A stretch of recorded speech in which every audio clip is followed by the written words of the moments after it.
session of the Asset Management Key Skills webinar regarding Maximo enhancements.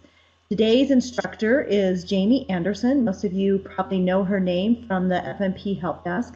But Jamie is going to run through the enhancements with you guys today. And then we also have Joy Springer on the phone and Nona Henderson, and Matthew Rule from Epley. This session is captioned, just meaning that everything we say is recorded so that it can be used later if necessary. With that said, I'm going to turn it over to Jamie. Jamie, it's all yours. Thanks, Jenny. Hey, everybody. It's Jamie Anderson from the FMP Help Desk, like Jenny said. We're here for the third webinar on the Maximo enhancements. To get things started off, if you can, please edit your name so that we can keep up with an accurate record of who's attended and which park you're from.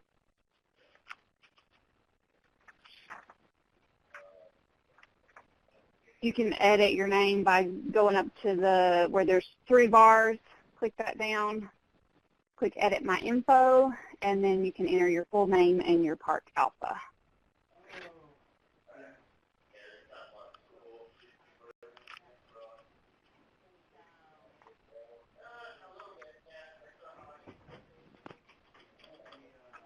Also, if you are joining as a group, if you can email your name and your DOI Learn username to the PFMD AMP training team email, that also will help them keep track of everyone that was attending if you are there in a group.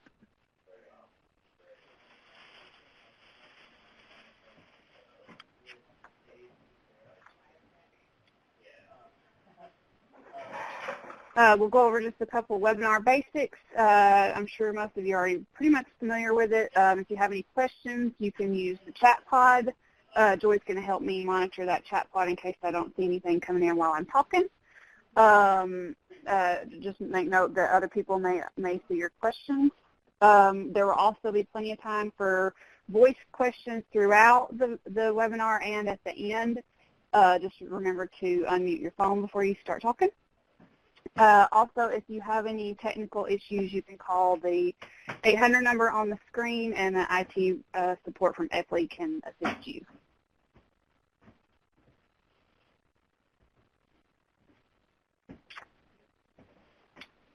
Okay, so we'll get started with the objectives on the webinar today.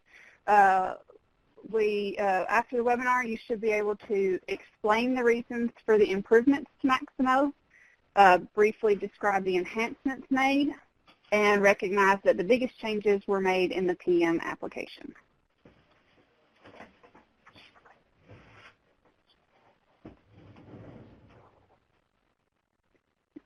On these reasons for enhancements, the bullet points on this slide got a little mixed up. So what they actually should say is updates were made to Maximo to improve the user experience and to enforce rules. Initial enhancements will impact the user experience, and the updates that will be in the background only are invisible to users. Those will be rolled out individually throughout the next month. So what was initially done is what you will actually be able to see on your end. So what are the changes? Based on recent positive feedback from users, the current Park and Park Alpha that are selected in the user's profile, they have been added to FMSS on every window. So this will make it easy for you to see what park you have your profile set to without having to go up to your profile and look at it. Any questions so far? Nope.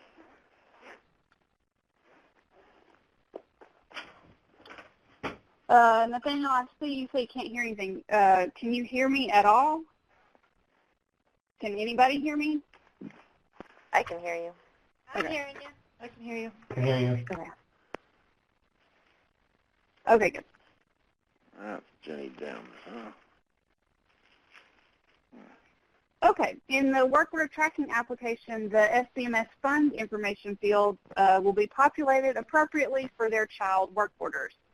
So when a parent work order is set, then the child work order will have its FBMS fund information values updated to match its parent.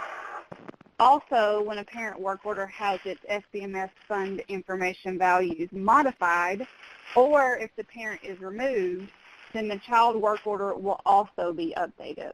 So, for instance, if you had a work order that you put in as FMCM and had attached the CM parent, but then realized that it was supposed to be PM, you could take that parent work order off, change the subtype, and then put the correct parent work order on, as long as no cost had been entered to that work order. Make sense?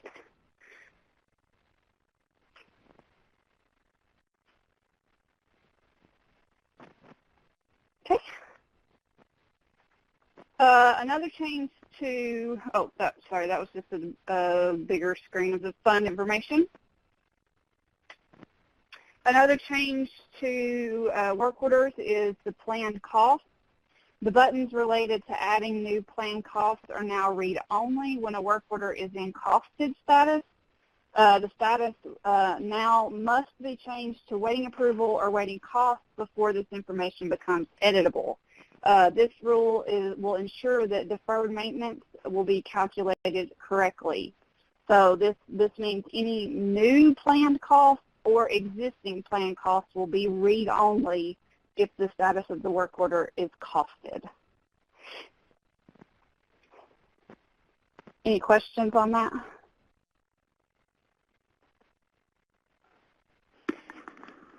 Yeah, I have a quick question on that.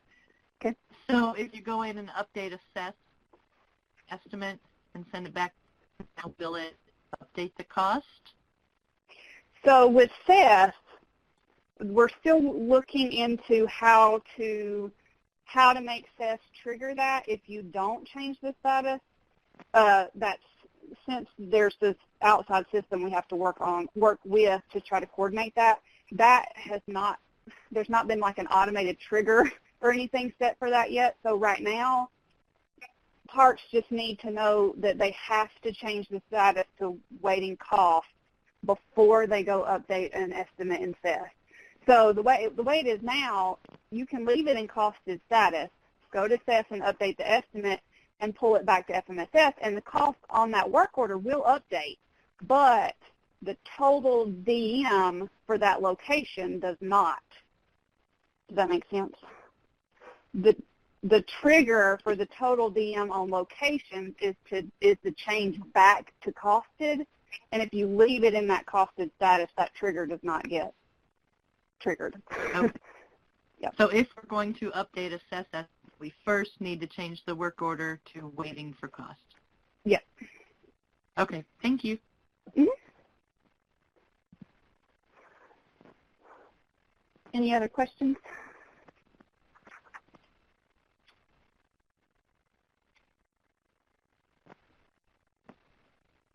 Okay.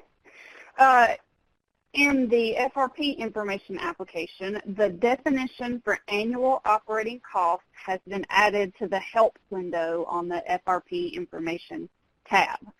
So if you are not sure how to pull up the field help, you just click on the field that you want to pull it up on. So like this annual operating cost, do a click in here, and then on your keyboard just do Alt F1, and this box here will pop up with the definition.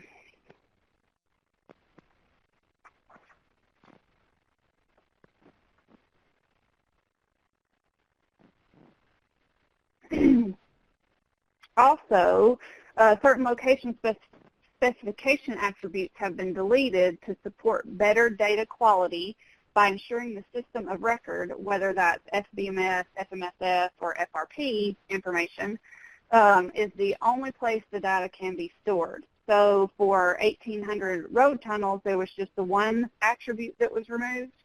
But then for 2,100 trails, the next slide will show us which attributes were removed for it. and these were the ones removed on trails.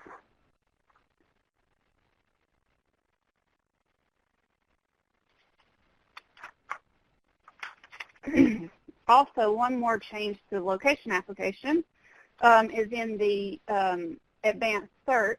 The select value for type no longer displays holding, as that's not a valid selection anymore. So that was just cleaned off, where it's not something you can pick because it's not anything that could ever be used. So, any questions about changes to locations? Well, I kind of have a question. I always thought holding was for if, I'm sorry, this is Bruce Kading from SOAR. I thought holding was for if you were basically planning the site. It was not yet created. So there's a status called planned that I think is what you're thinking of, that you would use if you're in the process of requesting funds to build something. I believe holding was originally tied to FBMS. I'm not entirely sure what holding was used for, but planned is what the status I think that you're referring to. Yeah, maybe so. Maybe so. Maybe I'm just confused. Sorry. No problem.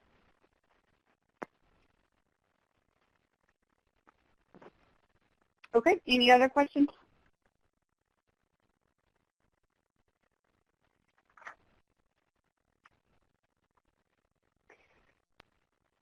So now we'll talk about the changes to the PM application. There were new fields that were added. Other fields were made editable. And these changes are just going to hopefully make it easier for parks with lots of locations and assets to use the PM application.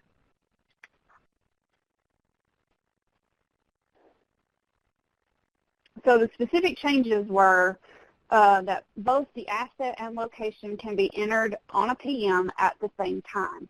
So if you're familiar with PMs and how they worked previously, is you could only ever enter either the location or the asset number. If you entered the asset number, the location number would be blank.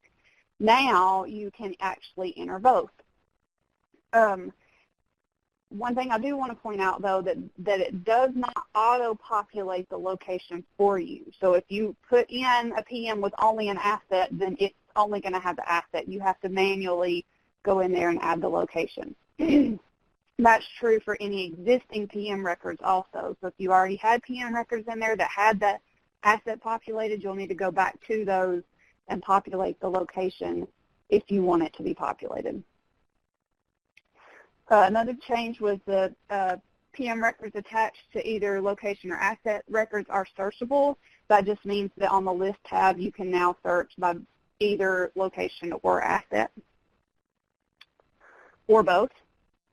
Assets and locations are editable on both PM tab and the PM list tab. I think that's basically just restating the last two. Work orders generated from PMs with both asset and locations will pre-populate with asset, location, and assets classification from the PM. Hey, Jamie. Yes. I've got a question about adding the assets to the PM template. Was there, and classifying them, was there any talk about also adding a field for quantities there, so that would auto-populate on the work order as well? I'm sorry, for adding what? So the new feature to add assets and locations both to the PM. Right. Which also classifies it. What about adding a quantity there as well? Did that make sense?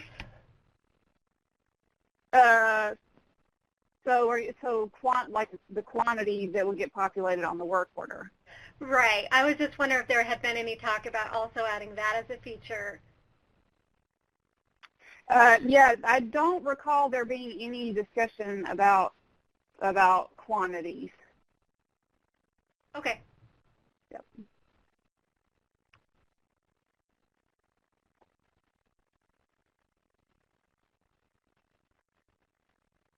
Okay, let's see. Also, the location description and estimated next due date were added to the PM list tab, so now you'll be able to easily search on the list tab by the estimated next due date.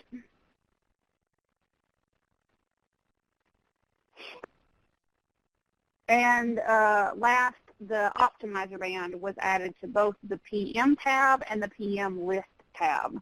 So you'd be able to, for example, if you wanted to pull up all your PM records for optimizer band 1, you would be able to easily do that on the list tab. Are there any other questions about changes to the PM application?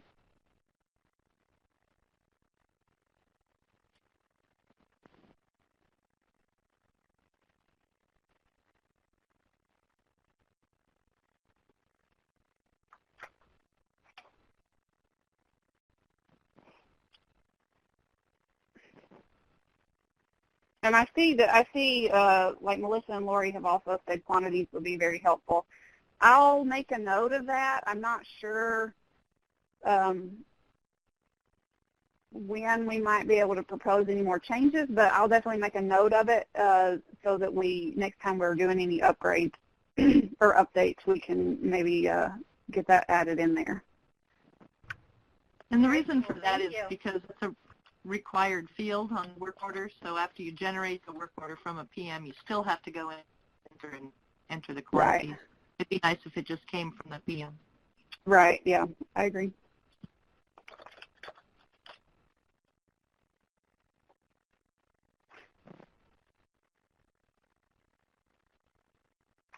Okay, well, if there's not any more questions, that's all I had to give for you today.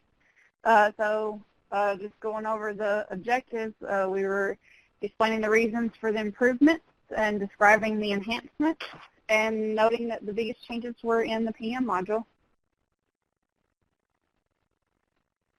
Looks like the the polls have been brought up. The chat pod's still there though, so if anybody has any questions, or if you have questions, you can just shoot it over the phone too. Thank you, Jamie. And again, reminder, this is Jenny Dems, and a reminder, if you have more than one person in your group, if you can email the PFMD_AMP_training team mailbox and let us know who all is there, we'll get you recorded and make sure you have credit in DOI Learn for that. I know that Glacier has a group there, so if you've got more than one person attending, thank you, Nona. She just put the email address in there for you.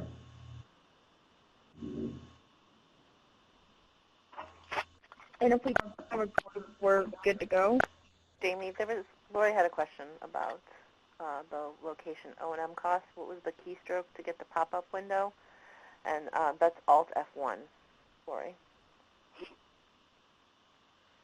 And Nathaniel, yes, the presentation, I believe, is available. When we get out of the pods here, I believe it was available for you to download from the presentation screen. So if you want to just hold on, the session is also recorded and it'll be posted in DOI Learn, as Nona says.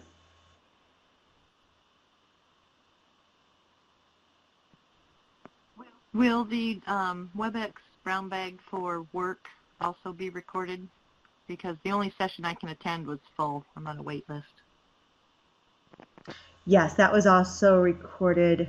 Whoever that was, if you can just send us an email to the mailbox that was posted a moment ago, we'll make sure you get a copy or a link to it.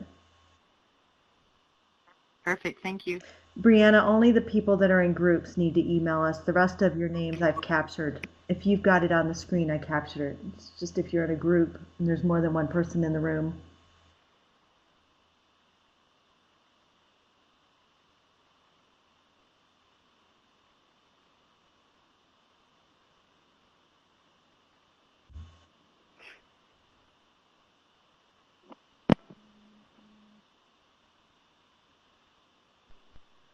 So for those of you who want to download the notes and the PowerPoint in the lower corner of the screen under download, you can download those files there. Now we'll leave it up for a few minutes so you have time to do that.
Lori, a lot of the enhancements that are probably shown in the Word document, a lot of them are behind the scenes and may not be something that you as a user would see, so we did not cover them all. We only covered the ones that you can see it on the user end. Okay, I was just briefly scanning through it. It's like, oh my goodness, there's a lot. There were a lot of changes made, but most of them are behind the scenes. Okay.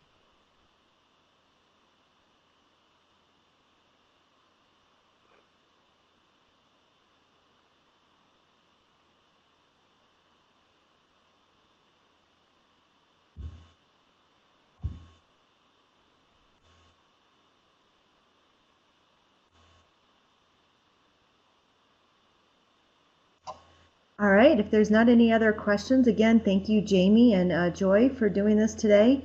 And we will be talking to you guys on the next AMKSW, whenever that may be.